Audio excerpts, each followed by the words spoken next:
الحمد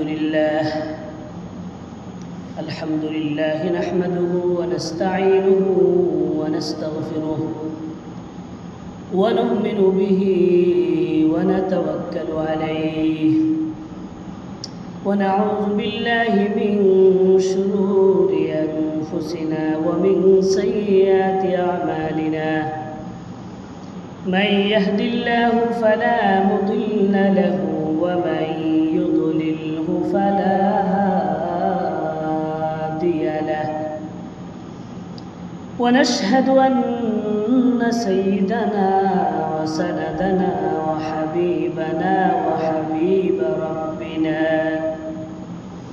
وطبيبنا وطبيب قلوبنا ومولانا محمدا عبده ورسوله أما بعد فأعوذ بالله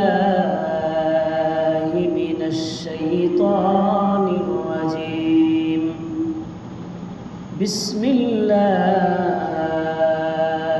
الرحمن الرحيم الرجال قوامون على النساء بما فضل الله بعضهم على بعض وبما أنفقوا من أموالهم فالصالحات قانتات حافظات للغيب بما حفظ الله وقال تبارك وتعالى وللرجال عليهن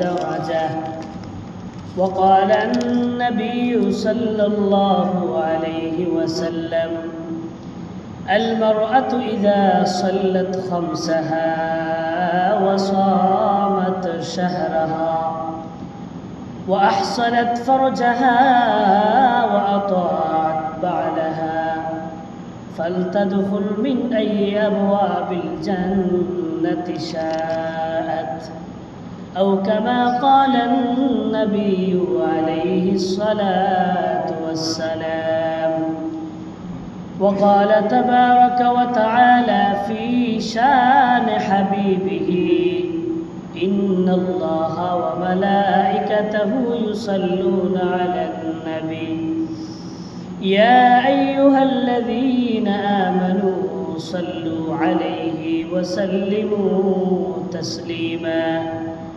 اللهم صل على محمد وعلى آل محمد كما صليت على إبراهيم وعلى آل إبراهيم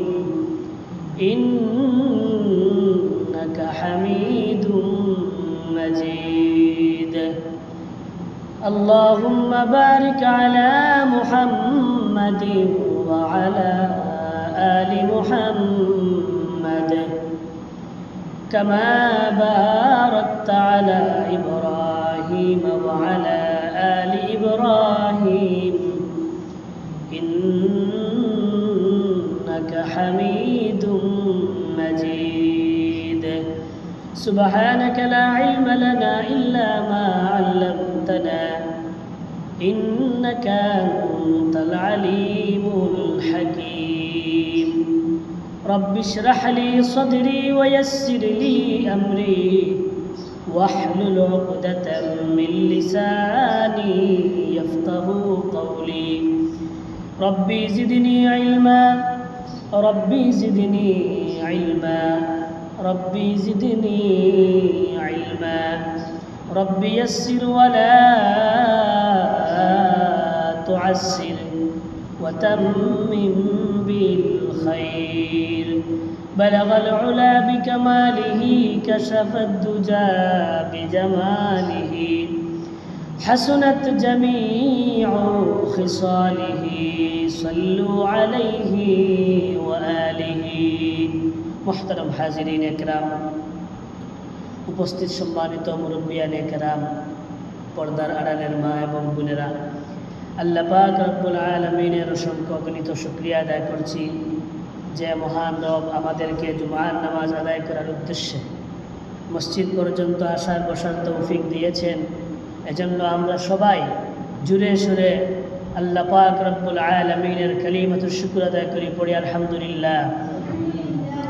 সাথে সাথে আমরা দুরুদ এবং সালাম পৌঁছাই বিশ্ব মানবতার মুক্তির দিশারি মুহাম্মদুর রাসূলুল্লাহ সাল্লাল্লাহু আলাইহি ওয়াসাল্লামের উপর এবং তার পরিবার পরিজন, সমস্ত সাহাবায়ে কেরাম এবং সমস্ত নেক বান্দাদের উপর সালাম পৌঁছাই। আমি আপনাদের সম্মুখে পবিত্র কুরআনুল কারীমের 2 আয়াতের অংশ তিলাওয়াত করেছি এবং আল্লাহর রাসূলের একটা হাদিসের অংশ পাঠ করেছি।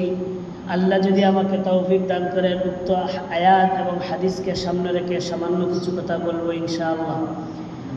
যাই হোক, আমি গত 2 সপ্তাহে বিবাহ সংক্রান্ত, বিশেষ করে গত সপ্তাহে স্ত্রীদের অধিকার সম্পর্কে আলোচনা করেছি। এই সপ্তাহে আমি আপনাদের সম্মুখে যে আয়াত এবং হাদিস পাঠ করেছি, উক্ত আয়াত এবং হাদিসে স্বামীদের অধিকার সম্পর্কে আল্লাহ পাক রব্বুল আলামিন আমাদেরকে হুকুম দিয়েছেন যেন আমরা যারা স্ত্রীরা আছি আমরা আমাদের স্বামীদের হক অধিকারগুলো আমরা পরিপূর্ণভাবে আদায় করব। তাই আমরা আলোচনাটা ভালো করে শুনব। যদি শুনি এবং হক আদায় করি, এর দ্বারা আমাদের পারিবারিক শান্তি আসবে। কেননা একটা মানুষের পরিবার যদি শান্তি হয়, তাহলে সে যদিও বাহ্যিকভাবে টাকা পয়সা বা অনেক কিছু না থাকে, তবুও সে বুঝবে যে আমি দুনিয়াতে অনেক শান্তিতে আছি। কিন্তু যদি একটা মানুষের পারিবারিক শান্তি না থাকে, ছেলে মেয়ে ভাই বোন স্ত্রী সন্তান এদেরকে নিয়ে যদি সবাই পরিবারগত শান্তি না থাকে, তাহলে যতই টাকা থাকুক, যতই আমার পদবি থাকুক, যতই আমি শিক্ষা অর্জন করি না কেন, যতই আমি যে কিছুই হয়ে যাই না কেন, কিন্তু আমার পারিবারিক শান্তি যদি আল্লাহর পক্ষ থেকে না থাকে, তাহলে আমরা এক অশান্তির মধ্যে জীবনযাপন করি। তাই আমরা আলোচনাটা ভালোভাবে শুনব এবং সেই অনুযায়ী আমল করার নিয়ত করব ইনশাআল্লাহ। আমি আপনাদের সম্মুখে পবিত্র কুরআনুল কারীমের সূরা নিসার 34 নম্বর আয়াত তিলাওয়াত করেছি। উক্ত আয়াতে আল্লাহ রাব্বুল আলামিন বলেন, আর-রিজালু কাওয়ামুনা আলান নিসা, পুরুষরা হলো নারীদের তত্ত্বাবধায়ক, পরিচালক। আমাদের সমাজে অনেক মানুষ দেখা যায় পরিবার, সমাজ এবং অনেক কিছু নারীরা চালায়, অথচ পরিবার এবং সব কিছু চালানোর অধিকার পুরুষদের। এটা আল্লাহ কোরআনে বলছেন, আর-রিজালু কাওয়ামুনা আলান নিসা, পুরুষরা হলো নারীদের পরিচালক, পুরুষরা হলো নারীদের তত্ত্বাবধায়ক। পুরুষদের তত্ত্বাবধানে নারীরা থাকবে, পুরুষদের অধীনে নারীরা থাকবে। বিমা ফাদ্দালাল্লাহু বা'দাহুম আলা বা'দ, আল্লাহ একে অন্যের মধ্যে শ্রেষ্ঠত্ব দান করেছেন। অবিমা আনফাকু মিন আমওয়ালিহিম, পুরুষরা তাদের পরিবারে খরচ করে, আল্লাহর রাস্তায় খরচ করে, এই খরচ করার গুণটা বেশিরভাগ আল্লাহ পাক পুরুষদেরকে দান করেছেন। এরপরে আল্লাহ পাক রব্বুল আলামিন আয়াতের শেষাংশে বলেন, ফাসসালিহাতু কানিতাতুন, ওই সমস্ত নারীরা হলো নেক নারী, ওই সমস্ত নারীরা হলো উত্তম নারী, ওই সমস্ত নারীরা হলো উত্তম নারী। কারা? যারা কানিতাত, তাদের স্বামীর অনুগত হয়। ওই সমস্ত নারীরা ভালো যারা তাদের স্বামীর অনুগত হয়। এটা কোরআনের আয়াত। এবং আল্লাহ বলেন, হাফিজাতুল লিল গায়বি বিমা হাফিজাল্লাহ, আল্লাহ যা রক্ষণাবেক্ষণ করার দায়িত্ব দিয়েছেন স্ত্রীদেরকে, তারা যেন স্বামীর অনুপস্থিতিতে নিজের সতীত্বের হেফাজত করে এবং স্বামীর সম্পদের হেফাজত করে, স্বামীর আওলাদদের হেফাজত করে। সুবহানাল্লাহ। এর পরবর্তীতে সূরা বাকারার 228 নম্বর আয়াতে আল্লাহ পাক রব্বুল আলামিন বলেন, ওয়ালির রিজালি আলাইহিন্না দারাজা, স্ত্রীদের উপর অনেক অনেক মর্যাদা আল্লাহ পুরুষদেরকে দান করেছেন। সুবহানাল্লাহ, এটা আল্লাহ বলছেন। এরপরে স্বামীরা স্ত্রীদের থেকে সুকুনত হাসিল করবে, এটা তাদের অধিকার। কোরআনে আল্লাহ বলেন, সূরা রুম 21 নম্বর আয়াত, যে আয়াতটা আমি গত 2 সপ্তাহে আলোচনা করেছি, ওমিন আয়াতিহি আন খালাকা লাকুম মিন আনফুসিকুম আজওয়াজা, আল্লাহ পাক রব্বুল আলামিনের একটা মহা নিদর্শন হলো যে তিনি তোমাদের মধ্যে থেকে তোমাদের স্ত্রীগণকে সৃষ্টি করেছেন লিতাসকুনু ইলাইহা, যাতে তোমরা তাদের থেকে সুকুনত হাসিল করো। একটা মানুষ, একটা স্বামী তার স্ত্রী থেকে সব ধরনের সুকুনত হাসিল করবে, মুখের দ্বারা সুকুনত হাসিল করবে, কাজকর্ম দ্বারা সুকুনত হাসিল করবে, ব্যবহার দ্বারা সুকুনত হাসিল করবে। প্রত্যেক ধরনের সুকুনত একজন স্বামী একজন স্ত্রীর কাছে প্রাপ্য, এটা তার অধিকার। ওয়াজআলা বাইনাকুম মাওয়াদ্দাতাও ওয়া রাহমা, এবং আল্লাহ উভয়ের মধ্যে অনেক ভালোবাসা এবং অনেক দয়া সৃষ্টি করে দিয়েছেন। এই হইল আমার আজকের আলোচ্য বিষয় কোরআন থেকে। এবার আমরা নারীদের অধিকার সম্পর্কে, স্বামীদের অধিকার সম্পর্কে, যে স্ত্রীদের কাছে তারা কি অধিকার পায়, আমরা ধারাবাহিকভাবে হাদিস থেকে আলোচনা করব। সর্বপ্রথম হিলিয়াতুল আউলিয়া নামে একটা কিতাব, ওই কিতাবে আবু নুআইম রাহিমাহুল্লাহ তাআলা তিনি বর্ণনা করেন যে স্বামীদের আনুগত্য করা, কোনো মানুষ যদি স্বামীর আনুগত্য করে, বিশেষ করে 4টা কাজ যদি কোনো নারী করে, তাহলে এই নারী সোজা জান্নাতে চলে যাবে। সুবহানাল্লাহ। আমাদের সমাজে নারীরা জান্নাতে যাওয়া একদম সহজ। এই হাদিসে আল্লাহ রাসূল বলছেন মাত্র 4টা কাজ যদি কোনো নারী করতে পারে, মাত্র 4টা কাজ, সে সোজা জান্নাতে চলে যাবে। আন আনাস রাদিয়াল্লাহু তাআলা আনহু قال আল্লাহ রাসূলের সাহাবী খাদিমুর রাসূল হযরত আনাস রাদিয়াল্লাহু তাআলা আনহু থেকে বর্ণিত, তিনি বলেন قال رسول الله صلى الله عليه وسلم, আল্লাহ রাসূল সাল্লাল্লাহু আলাইহি ওয়াসাল্লাম বলেন 4টি কাজ যদি কোনো নারীরা পালন করে, এর মধ্যে 1 নম্বর কাজ আল মারআতু ইযা সাল্লাত খামসাহা, কোনো নারী যদি 5 ওয়াক্ত নামাজ আদায় করে। আমাদের সমাজে অনেক নারীরা নামাজের প্রতি কোনো গুরুত্ব নাই, অথচ আল্লাহ রাসূল হাদিসে বলছেন আল মারআতু ইযা সাল্লাত খামসাহা, কোনো নারী যদি 5 ওয়াক্ত নামাজ আদায় করে। এবার 2 নম্বর ওয়াসামাত শাহরাহা, রমজান মাসের রোজা রাখে। এবার 3 নম্বর ওয়া আহসানাত ফারজাহা, কোনো স্ত্রী যদি, কোনো নারী যদি তার লজ্জাস্থানের হেফাজত করে। ওয়া আতাআত বালাহা, আর কোনো নারী যদি তার স্বামীর আনুগত্য করে। 4টা কাজ।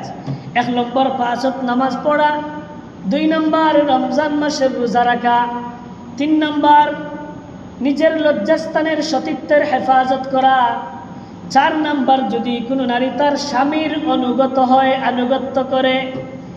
আল্লাহ রাসূল শেষে বলছেন ফালতাদখুল মিন আইয়াবওয়াবিল জান্নাতি শাআত, ওই যে 4 কাজ করনেওয়ালা নারী যেই জান্নাতে, যেই দরজা দিয়ে ইচ্ছা সেই দরজা দিয়ে জান্নাতে প্রবেশ করবে। সুবহানাল্লাহ। নারীরা যদি জান্নাতে যাইতে চায়, মাত্র 4টা কাজ। এই 4টা কাজ করলে জান্নাতের 8টা দরজা থেকে যেই দরজা দিয়ে ইচ্ছা সেই দরজা দিয়ে জান্নাতে চলে যাবে। তাহলে আমরা বাড়িতে যারা এই ওয়াজটা শুনতেছি, আমরা এই 4 কাজ করব যদি আমরা জান্নাতে যাইতে চাই। 1 নম্বর কাজ 5 ওয়াক্ত নামাজ পরিপূর্ণভাবে ওয়াক্ত মতো আদায় করব। 2 নম্বর রমজান মাসের রোজা রাখব। 3 নম্বর নিজের সতীত্বের হেফাজত করব। আর 4 নম্বর হলো স্বামীর ইতাআত করব। তাহলে আজকের আমাদের 1 নম্বর আলোচ্য বিষয় গেল স্বামীর আনুগত্য করা। এবার আমরা 2 নম্বর, স্বামীর যে একজন স্ত্রীর কাছে স্বামী কতটুকু গুরুত্ব। আল্লাহ রাসূল সাল্লাল্লাহু আলাইহি ওয়াসাল্লাম তিরমিজি শরীফ 1159 নম্বর হাদিসে আল্লাহ রাসূল সাল্লাল্লাহু আলাইহি ওয়াসাল্লাম বলেন عن نبي هريرة رضي الله تعالى عنه قال قال رسول الله صلى الله عليه وسلم لو كنت آمرا أحدا أن يسجد لأحد لأمرت المرأة أن تسجد لزوجها। আল্লাহ রাসূল সাল্লাল্লাহু আলাইহি ওয়াসাল্লাম বলেন, আল্লাহ ছাড়া অন্য কোনো মানুষকে সিজদা দেওয়া জায়েজ নাই, কিন্তু যদি আল্লাহ ছাড়া কোনো মানুষকে সিজদা দেওয়া জায়েজ হইতো, আমি নবী প্রত্যেক নারীকে আদেশ করতাম তোমরা তোমাদের স্বামীদেরকে সিজদা দাও। সুবহানাল্লাহ। তাহলে একজন মানুষ, একজন স্ত্রীর কাছে তার স্বামী কতটুকু গুরুত্বপূর্ণ যে আল্লাহ ছাড়া কোনো মানুষকে সিজদা দেওয়া জায়েজ নাই। যদি আল্লাহ ছাড়া কোনো মানুষকে সিজদা দেওয়া জায়েজ হইতো, আল্লাহ রাসূল বলেন আমি প্রত্যেক নারীকে বলতাম তোমরা তোমার স্বামীদেরকে সিজদা দাও। কিন্তু যেহেতু এটা জায়েজ নাই, এ কারণে কোনো স্বামীকে, কোনো পুরুষকে, কোনো কবরকে, কোনো পীরকে আল্লাহ ছাড়া অন্য কাউকে সিজদা দেওয়া জায়েজ নাই। আল্লাহ আমাদেরকে আল্লাহ ছাড়া অন্য সকল বস্তুকে সিজদা দেওয়া থেকে আমাদেরকে বিরত রাখুন, আমরা বলি আমিন। তাহলে এই হাদিস থেকে আমরা জানতে পারলাম একজন স্ত্রীর কাছে একজন স্বামী কতটুকু গুরুত্বপূর্ণ। এবার আমরা জানি স্বামীর ইতাআত সম্পর্কে, গুরুত্ব সম্পর্কে আরেকটা হাদিস, বুখারী শরীফ 3237 নম্বর হাদিস। হযরত আবু হুরায়রা রাদিয়াল্লাহু তাআলা আনহু থেকে বর্ণিত হাদিস, আল্লাহ রাসূল বলেন ইজা দাআর রাজুলু ইমরাতাহু ইলা ফিরাশিহি ফাআবাত ফাবাতা গাদবান লা'নাতহাল মালাইকাতু হাত্তা তুসবিহা। আল্লাহর রাসূল সাল্লাল্লাহু আলাইহি ওয়াসাল্লাম বলেন কোনো পুরুষ, কোনো স্বামী তার নারীকে বিছানার দিকে ডাকলো, কিন্তু ওই নারীটা অস্বীকার জানাইল, আহ্বানে সাড়া দিল না। আল্লাহর রাসূল বলেন সারা রাত্রি ওই স্বামী অসন্তুষ্ট অবস্থায় ফজর পর্যন্ত সকাল কাটাইল। আল্লাহর রাসূল বলেন লা'নাতহাল মালাইকাতু হাত্তা তুসবিহা।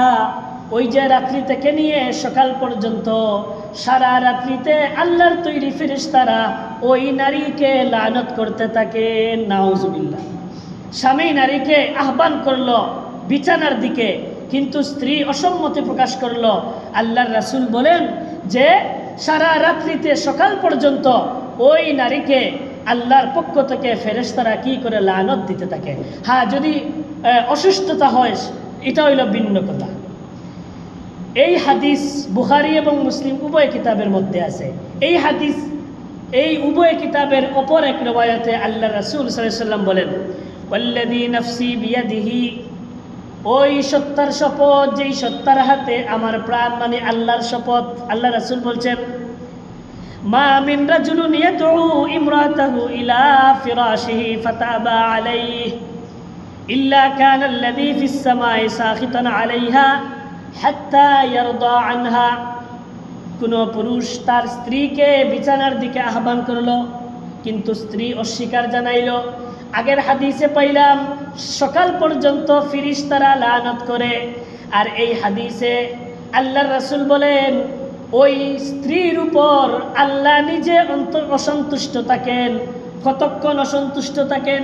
যতক্ষণ ওই স্বামী অসন্তুষ্ট থাকে ততক্ষণ পর্যন্ত আল্লাহও অসন্তুষ্ট থাকেন। নাউজুবিল্লাহ। যতক্ষণ এই স্বামী অসন্তুষ্ট থাকে স্ত্রীর উপর, ততক্ষণ পর্যন্ত আল্লাহও ওই স্ত্রীর উপর অসন্তুষ্ট থাকে। এজন্য আমরা স্ত্রীরা স্বামীকে কোনোভাবে কষ্ট দিব না, না হাত দিয়ে কষ্ট দিব, না মুখ দ্বারা কষ্ট দিব, না চলাফেরা, চরিত্র, কথাবার্তা দ্বারা, সবভাবে আমরা আমাদের স্বামীদেরকে ইতাআতের মাধ্যমে এবং সবসময় খুশি রাখার চেষ্টা করব ইনশাআল্লাহ। এবার স্বামীর কতটুকু গুরুত্ব আল্লাহ রাসূল আরেক হাদিসে তিরমিজি শরীফের 1160 হযরত তালক ইবনে আলী রাদিয়াল্লাহু তাআলা আনহু থেকে বর্ণিত এক হাদিসে আল্লাহ রাসূল বলেন ইজার রাজুলু দাআ যাওজাতাহু লিহাজাতিহি।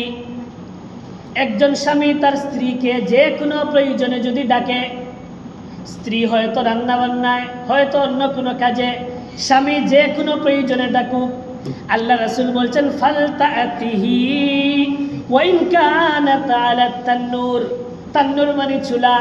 ওই যদি স্ত্রীটা চুলার মধ্যে রান্নার কাজে থাকে, ওই রান্নার কাজটুকু ফেলে দিয়ে স্বামীর কথা শোনা তার উপর জরুরি। সুবহানাল্লাহ। স্ত্রী রান্না বান্না কাজ করতেছে, অন্য যে কোনো প্রয়োজনে কাজ করতেছে, এমত অবস্থায় স্বামী যে কোনো প্রয়োজনে তাকে বলছে এদিকে আসো, তাই ওই রান্নার কাজ এবং ইত্যাদি সব কিছু ফেলে দিয়ে স্বামীর ইতাআত করা, কথা শোনা তার উপর জরুরি হয়ে যায়। সুবহানাল্লাহ।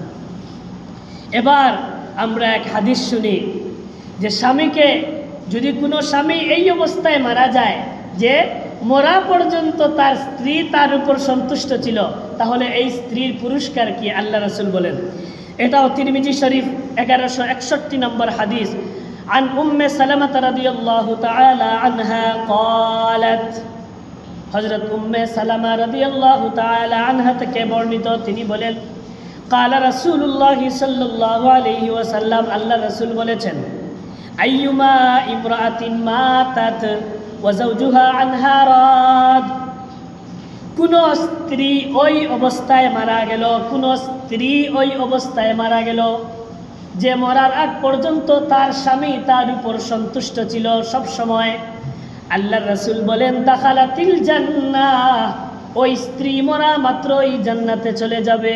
সুবহানাল্লাহ। একজন স্ত্রী সারা জীবন এমনভাবে কাটিয়েছে যা তার স্বামী তার উপর সন্তুষ্ট ছিল, আল্লাহর রাসূল বলেন স্ত্রীটা এমনভাবে মারা গেল যে তার স্বামী তার উপর সন্তুষ্ট, মরছে তো সাথে সাথে সে জান্নাতে চলে যাবে। সুবহানাল্লাহ। আল্লাহ আমাদের সবার পরিবারের স্ত্রীগণকে এইভাবে স্বামীর ইতাআত করনেওয়ালা, স্বামীকে সন্তুষ্ট করনেওয়ালা, স্বামীকে সন্তুষ্ট করে সাথে সাথে আল্লাহর আনুগত্য ইবাদত করার মাধ্যমে স্বামীকে সন্তুষ্ট করে জান্নাত লাভ করার তৌফিক দান করুন। আমরা সবাই পড়ি আমিন। এবার আমরা সবাই নিজের স্বামীকে, স্ত্রীরা স্বামীকে সবসময় হাসি খুশি গল্প গুজবের মাধ্যমে বা যে কোনো মাধ্যমে হাসি খুশি রাখার চেষ্টা করা। আমরা সুন্দর একটা হাদিস শুনি আম্মাজান আয়েশা সিদ্দিকা রাদিয়াল্লাহু তাআলা আনহা। এই হাদিসটা আবু দাউদ শরীফ 4932 নম্বর হাদিস। আন আয়েশা রাদিয়াল্লাহু তাআলা আনহা قالت, আম্মাজান আয়েশা সিদ্দিকা রাদিয়াল্লাহু তাআলা আনহা বলেন, কাদিমা রাসূলুল্লাহ সাল্লাল্লাহু আলাইহি ওয়াসাল্লাম মিন গাজওয়াতি তাবুক ও হুনাইন, আল্লাহর রাসূল হয়তো তাবুক যুদ্ধ অথবা হুনাইন যুদ্ধ, তাবুক এক যুদ্ধের নাম, হুনাইন আরেকটা যুদ্ধের নাম, হয়তো আল্লাহ রাসূল তাবুক যুদ্ধ থেকে বাড়িতে আসলেন অথবা হুনাইন যুদ্ধ থেকে বাড়িতে ফিরলেন, যে কোনো এক যুদ্ধ থেকে। ওয়াফি সাহওয়াতিহা সিতরুন فهبت ريح فكشفت ناحية الستر عن بنات لعائشة لعاب, আল্লাহর রাসূল সাল্লাল্লাহু আলাইহি ওয়াসাল্লাম বলেন, আম্মা জান আয়েশা বলেন, আল্লাহর রাসূল হুনাইন যুদ্ধ অথবা তাবুক যুদ্ধ থেকে বাড়িতে আসলেন। এমত অবস্থায় আমি আমার ঘরের এক কোণের মধ্যে খেলনা দিয়ে খেলাইতেছি। আল্লাহর রাসূলের স্ত্রী আয়েশার তো বয়স কম। এমত অবস্থায় বাতাস দিল, বাতাসে যে পর্দা ছিল পর্দাটা উঠে গেল। আল্লাহর রাসূল এবার পর্দার নিচ দিয়ে দেখতে পাইলেন ওয়ারা বাইনাহুন্না ফারাসান লাহু জানাহান, পর্দার নিচ দিয়ে আল্লাহর রাসূল দেখতে পাইলেন আয়েশা রাদিয়াল্লাহু তাআলা আনহার খেলনা। কি খেলনা? একটা গুড়া দেখা যায়, আবার গুড়ার মাথার উপরে গুড়ার পিঠের মধ্যে দুইটা ডানা দেখা যায়। গুড়া তো আবার ডানা থাকে না, গুড়ার তো ডানা থাকে না। আয়েশা রাদিয়াল্লাহু তাআলা আনহা একবারে কম বয়স্ক, একজন ছেলে, শিশুরা অনেক সময় কি খেলায় তারাও জানে না। আম্মাজান আয়েশা খেলতেছেন একটা গুড়া নিয়ে, গুড়ার পিঠের মধ্যে দুইটা ডানা। মিন রিকাইন, রিকা মানে কাগজের বা কাপড়ের তৈরি ডানা। কালাত বানাতি, আল্লাহর রাসূল সাল্লাল্লাহু আলাইহি ওয়াসাল্লাম বললেন, মা হাযা ইয়া আয়েশা, ও আয়েশা এগুলো কিতা? আয়েশা সিদ্দিকা রাদিয়াল্লাহু তাআলা আনহা বললেন, বানাতি, এইটা আমার খেলার পুতুল। ওয়ারা বাইনাহুন্না ফারাসান লাহু জানাহান মিন রিকা, আল্লাহ রাসূল দেখলেন পুতুলের উপরে দিয়ে দুইটা ডানা। ফাকালা মা হাযাল্লাযী আরা ওয়াসতাহুন্না, ও আয়েশা এই যে খেলনাগুলোর মধ্যে একটা ফরস দেখা যায়, গুড়া দেখা যায়, এইটা কি গুড়া? আয়েশা বলেন হ্যাঁ। ক্বালা ওয়া মা হাযাল্লাযী আলাই, তাহলে গুড়ার উপরে ওইটা কি, ডানা ওইটা কি? ক্বালাত কুলতু জানাহান, হযরত আয়েশা বলেন আপনি তো দেখতে পাচ্ছেন গুড়ার উপরে দুইটা ডানা, আর তো কিছু নাই ডানা। আল্লাহ রাসূল হাসে বললেন, ফারাসুল্লাহু জানাহান, গুড়ার কি তা আবার ডানা থাকেনি? হযরত আয়েশা সিদ্দিকা রাদিয়াল্লাহু তাআলা আনহা জবাব দিলেন, আমা সামি'তা আন্না লিসুলাইমান খায়লাল্লাহা আজনিহাতুন, ও মুহাম্মদ, ও আমার স্বামী, আপনি কি জানেন না আল্লাহর রাসূল, আল্লাহর একজন পয়গম্বর ছিলেন হযরত সুলাইমান আলাইহিস সালাম। ওই সুলাইমান নবীর একটা খয়েল ছিল, গুড়া ছিল, যেই গুড়ার মধ্যে অনেক গরু ডানা ছিল। সুবহানাল্লাহ। ক্বালাত ফাযহিকা হাত্তা রাআইতু নওয়াজিজাহু, আয়েশা বলেন আমার এই কথা শুনে আল্লাহর রাসূল এমনভাবে হাসলেন তার দাঁতের শেষ অংশের 4টা দাঁত পর্যন্ত আমি দেখতে পাইলাম। সুবহানাল্লাহ। তাহলে স্ত্রীরা স্বামীদেরকে এমন এমন কথা বলা, যেই কথাগুলোর মাধ্যমে স্বামী আনন্দ পায়, হেসে দেয়, এই সমস্ত কথাও বলা, এটা নবীর সুন্নাত। সুবহানাল্লাহ। এবার আমরা জানি যে স্বামীর সাথে স্ত্রী এবং স্ত্রীর সাথে স্বামী জায়েজভাবে হালাল বিনোদন করা, এটাও আল্লাহর রাসূল থেকে সুন্নত, এটা আমরা জানি। আবু দাউদ শরীফ 2578 নম্বর হাদিস, আম্মাজান আয়েশা সিদ্দিকা রাদিয়াল্লাহু তাআলা আনহা বলেন, আন্নাহা কানাত মা রাসূলিল্লাহ সাল্লাল্লাহু আলাইহি ওয়াসাল্লাম ফি সফর, আমি আল্লাহর রাসূলের সাথে এক সফরে ছিলাম।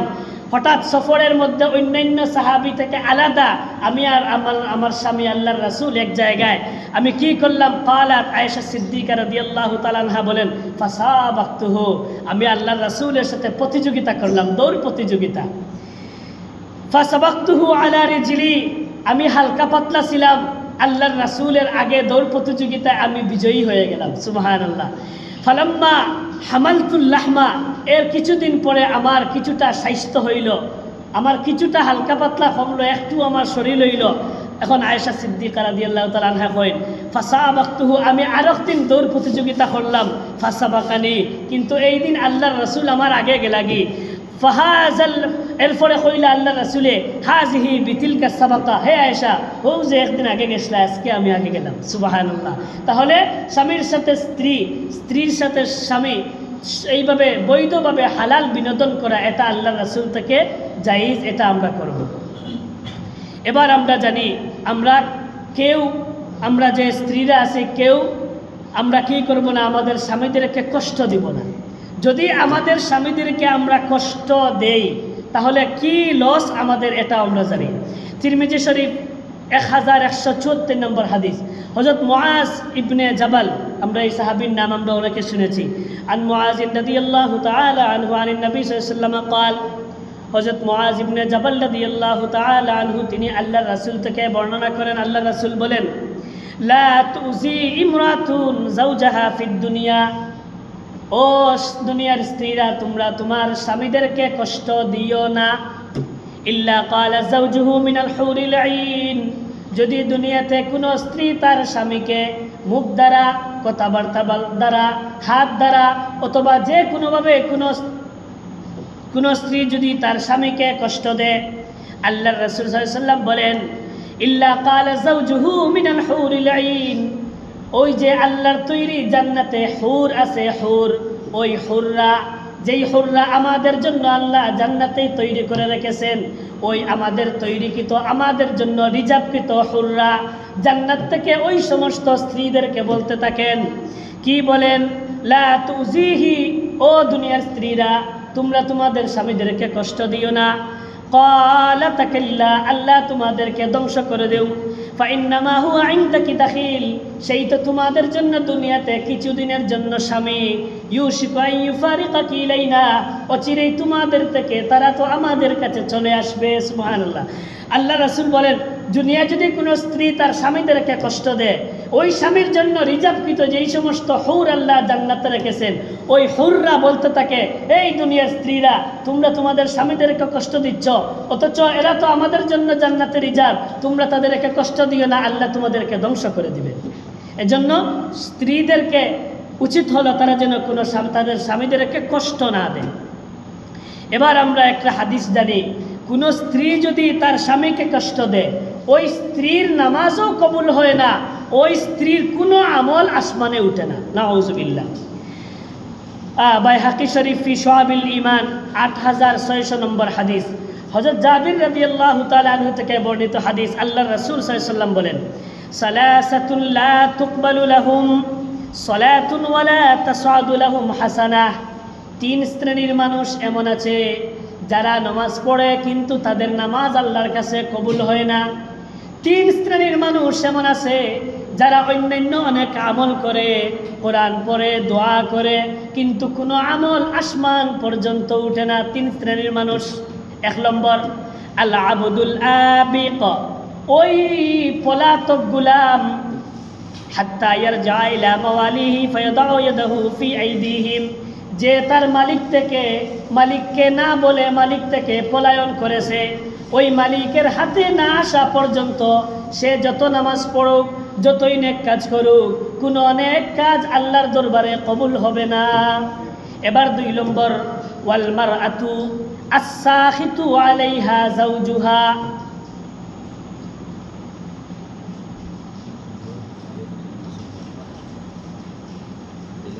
ইনশাআল্লাহ। মসজিদও হাবিব ভাইয়ের বাড়ির ফুফুয়ে মসজিদও 1200 টাকা দিছেন। হাবিব ভাইয়ের পরিবার থেকে তার আম্মায় আরও 200 টাকা মসজিদও দান করছেন। আল্লাহ পাক রব্বুল আলামিন তান্তানি দান দিয়ে কবুল করুক, আমরা সবাই হই আমিন। দুনিয়া এবং আখিরাতর যেই সমস্ত উদ্দেশ্যে দিছেন আল্লাহ তান্তানদের দিলর নেক মাকাসিদরে পুরা করে দেখবা, এবং যে অসুবিধা দিছেন অসুবিধারে আল্লাহ সুবিধা করিয়ে দেখবা। কবরবাসী যারা আছেন আল্লাহ কবরবাসী সকলেরও মাফ করে দেখবা। তাহলে আমরা এই হাদিসটা কি জানলাম? 3 শ্রেণীর মানুষ, যারা দোয়া আল্লাহর কাছে কবুল হয় না, যারা নামাজ আল্লাহর কাছে কবুল হয় না, যারা কোনো আমল আসমানে উঠে না।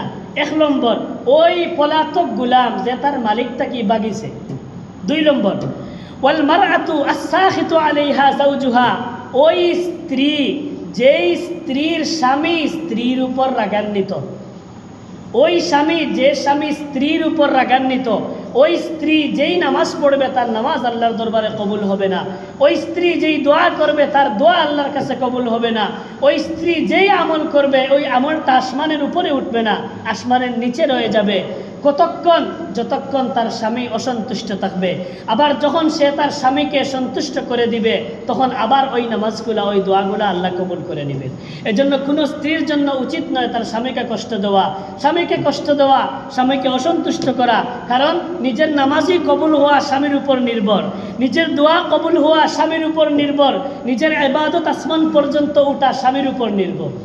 এবার 3 নম্বর ওয়াসসাকরানু হাত্তা ইয়াসহুয়া, ওই সমস্ত নেশাগ্রস্ত যারা মদ খায়, যারা গাঞ্জা খায়, যারা ট্যাবলেট খায়, যারা ইয়াবার সাথে জড়িত, যতক্ষণ তারা নেশাগ্রস্ত অবস্থায় থাকে, যদি নামাজ পড়ে নামাজ কবুল হবে না, যদি দোয়া করে দোয়া কবুল হবে না, যেই কোনো আমল করে ওই আমলটা কবুল হবে না, যদি আবার ওই নেশা চলে যায় তওবা করে আল্লাহর কাছে তাহলে আবার পুনরায় তার দোয়া কবুল হবে। এজন্য 3 শ্রেণীর মানুষ, যাদের নামাজ কবুল হয় না, যাদের দোয়া কবুল হয় না। 1 নম্বর ওই সমস্ত পলাতক গুলাম যাদের মালিক থেকে যারা পলায়ন করেছে, ফিরে আসা পর্যন্ত কোনো দোয়া কবুল হয় না, নামাজ কবুল হয় না।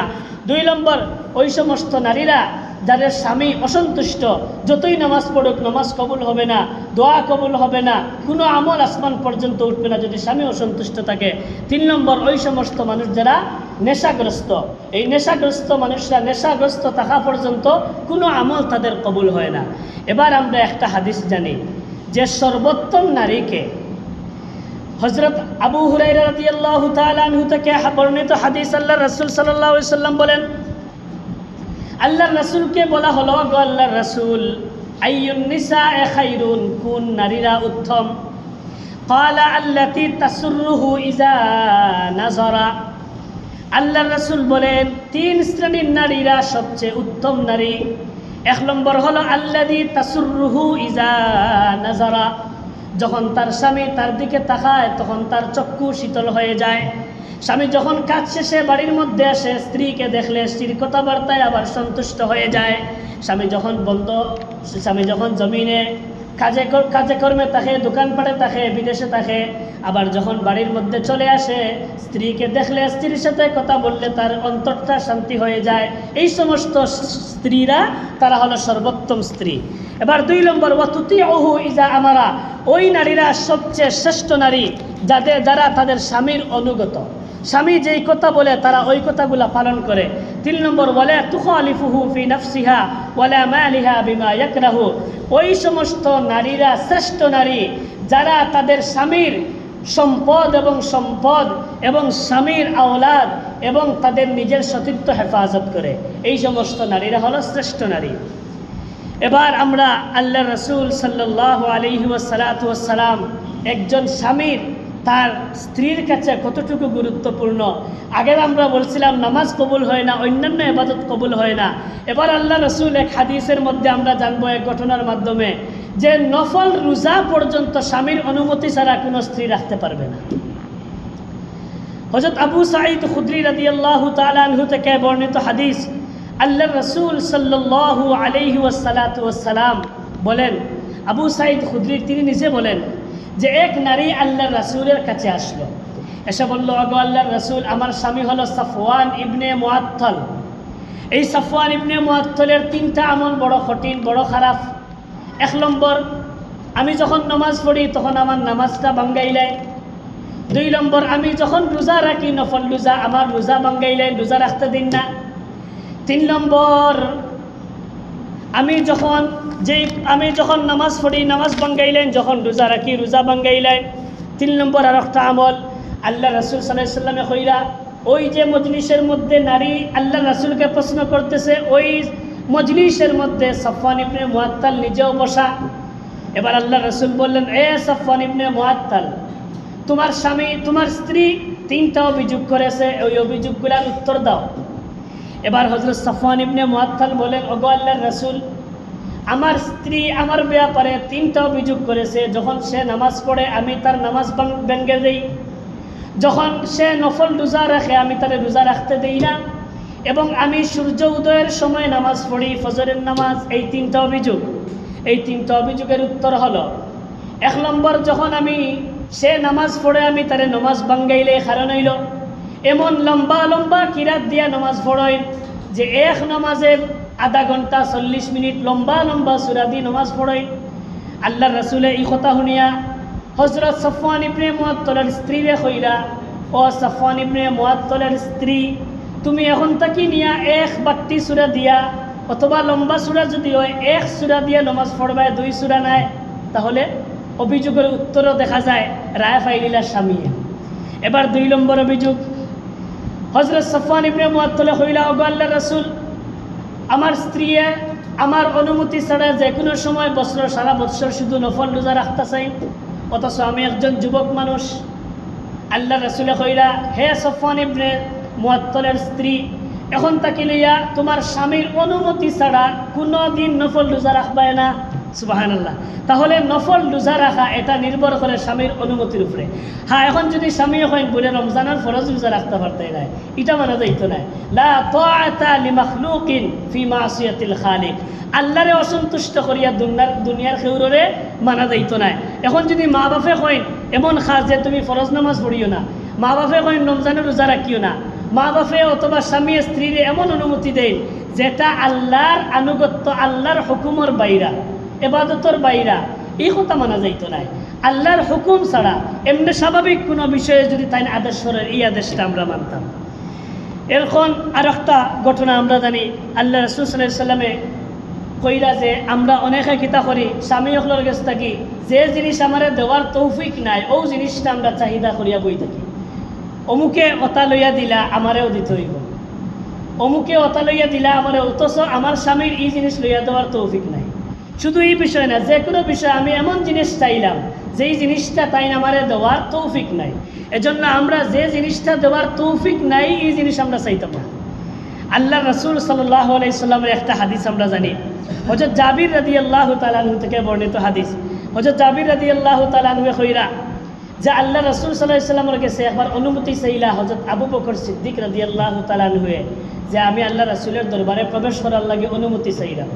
কিন্তু গিয়া দেখলা আল্লাহ রাসূলের দরজার সামনে অনেক সাহাবী অনুমতি চাইরা, খেউরের অনুমতি দেওয়া না, তাইনার অনুমতি চাওয়া থেকে বিরত রাখলা। এই অবস্থা দেখিয়া হযরত জাবির রাদিয়াল্লাহু তাআলা আনহু কইলা যে আল্লাহ রাসূলের কাছে এই খবর গেছে যে হযরত আবু বকর সিদ্দিক রাদিয়াল্লাহু তাআলা আনহু আইয়া ফিরিয়া যাইরা গিয়ে অনুমতি লইতা সাহস করতে পারলা না। আল্লাহ রাসূলে শুনিয়া কইলা, আবু বকর দেখো ভিতরে আইতা। সুবহানাল্লাহ। এবার আবু বকর সিদ্দিক রাদিয়াল্লাহু তাআলা আনহু ভিতরে ঢুকলা। এরপরে কিছুক্ষণ পরে হযরত উমর রাদিয়াল্লাহু তাআলা আনহু আল্লাহ রাসূলের দরবারে আইলা, তান্ডাও অনুমতি দেওয়া হইল, আর খেউরের অনুমতি দেওয়া হইছে না। এবার আল্লাহ রাসূলের ঘরের মধ্যে আল্লাহ রাসূলের 2 শ্বশুর, একদিকে আল্লাহ রাসূলের সাহাবী, একদিকে ইসলামের 2 প্রথম এবং দ্বিতীয় খলিফা, অপরদিকে এই 2 জনের আল্লাহ রাসূলের শ্বশুর, একজন আবু বকর সিদ্দিক রাদিয়াল্লাহু তাআলা আনহু, একজন হযরত উমর রাদিয়াল্লাহু তাআলা আনহু।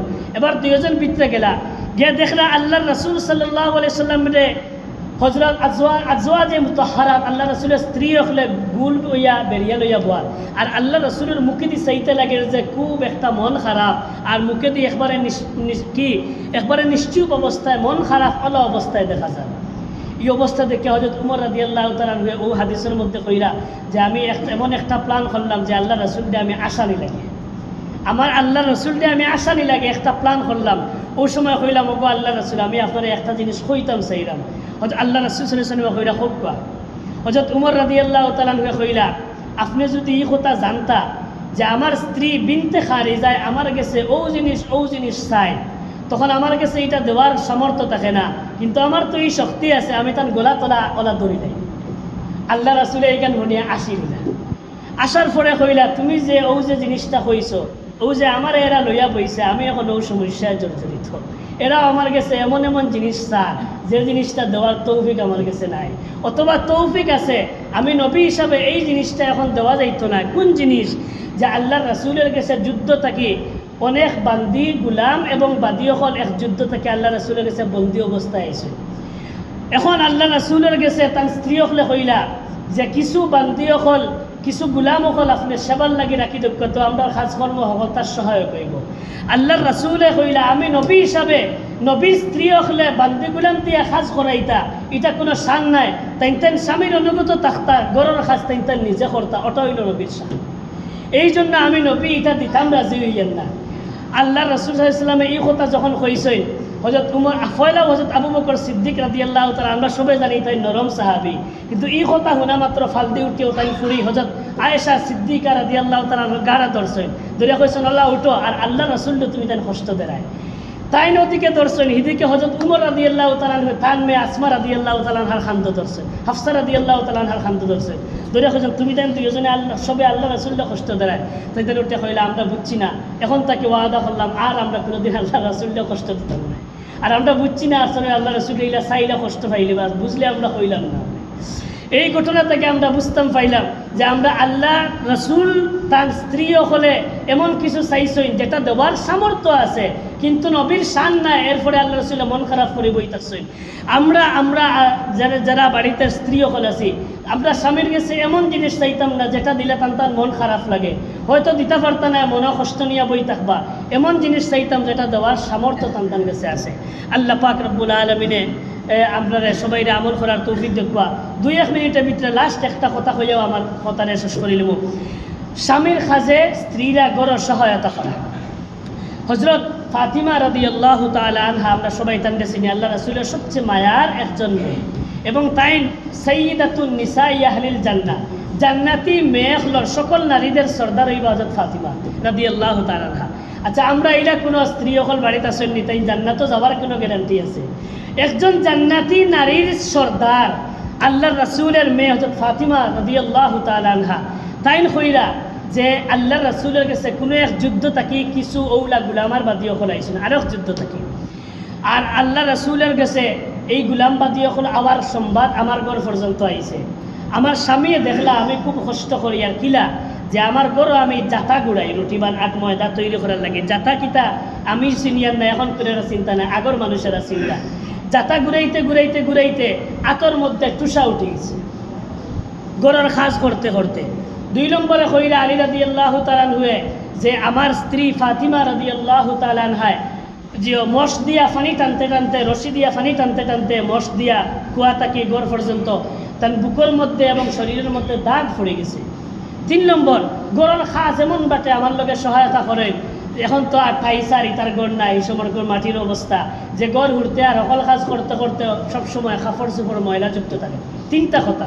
1 নম্বর হইলাম হযরত ফাতিমা রাদিয়াল্লাহু তাআলা আনহার যে তাই সবসময় জাতা ঘুরাইতে ঘুরাইতে হাতের মধ্যে তুষা উঠে গেছে।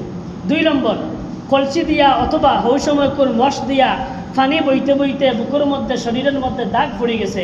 3 নম্বর, তাই গড়র খাস স্বামীর লোকে খাজো সাথ দিতে দিতে সবসময় কাপড়গুলা ময়লাযুক্ত থাকে।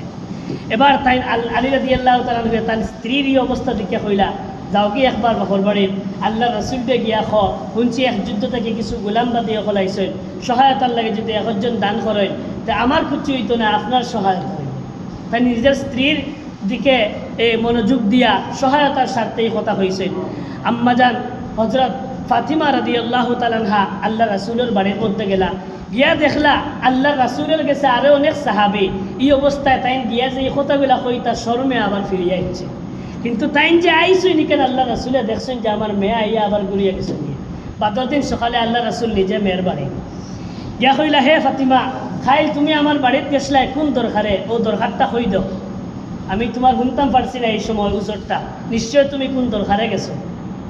ফাতিমা রাদিয়াল্লাহু তাআলা আনহা কয়, আল্লাহ রাসূলের যে সময় আমার এইখান জিকাইছেন এই মুহূর্তে আবার যে এই কথাগুলো আমি কইতাম আমার আর শর্মে দিছে না, কিন্তু এই কথা এই সামনে বইয়া আলী রাদিয়াল্লাহু তাআলা হুন্ডা আলী রাদিয়াল্লাহু তাআলা কইলা ওগো আল্লাহ রাসূল আপনার মেয়ে এগুলা কইতে লজ্জাবোধ কররা আমি কই আপনার মেয়ে আমার স্ত্রী তাই এই যে জাতা ঘুরাইতে ঘুরাইতে আতর মধ্যে টুসা পড়ে গেছে এরপরে তাই গড়ের পানি বইতে বইতে তার শরীরের মধ্যে দাগ বই গেছে এবং তাই এই গড়ের মধ্যে ময়লা পরিষ্কার করতে করতে সবসময় কাপড় শরীর ময়লা থাকে এমত অবস্থায় হচ্ছে এক যুদ্ধ থেকে কিছু গোলাম বাদী হল আপনার কাছে আইসই যদি হেল্প হিসাবে একজনকে দেওয়া যায় তে আপনার মেয়ের কিছু সাহায্য হইত এখন আল্লাহ রসুল হইয়া কি উত্তর দিলা ইত্তাকিল্লাহ ইয়া ফাতেমা ও ফাতেমা আল্লাহরে ভয় করো আল্লাহর আনুগত্য করো স্বামীর কাজে সহায়তা করো হে ফাতিমা আল্লাহরে ভয় করো আল্লাহর আনুগত্য করো ইবাদত করো স্বামীর কাজে সহায়তা করো স্বামীর কাজে সহায়তা করো অথচ এই সময় দেওয়ার জুকা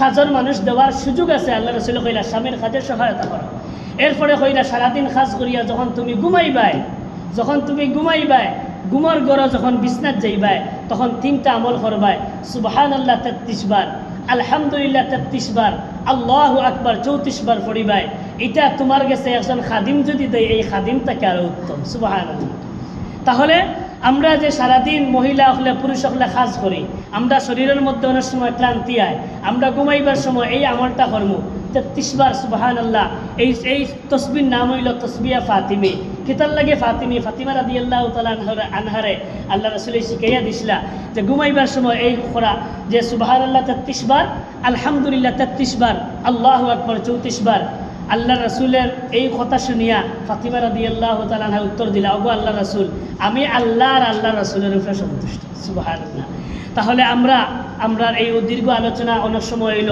আমরা প্রত্যেকে স্ত্রী হলে স্বামীর কাজে সহায়তা করতাম গড়ের কাজ নিজে করার চেষ্টা করতাম আর সবসময় তারা হাসি খুশি দিতে রাখতাম এবং কোনো ধরনের কষ্ট পাক এরকম কাজ আমরা করতাম না আল্লাহ পাক রব্বুল আলামিন আমরা তৌফিক দিতা ওয়া আখিরু দাওয়ানা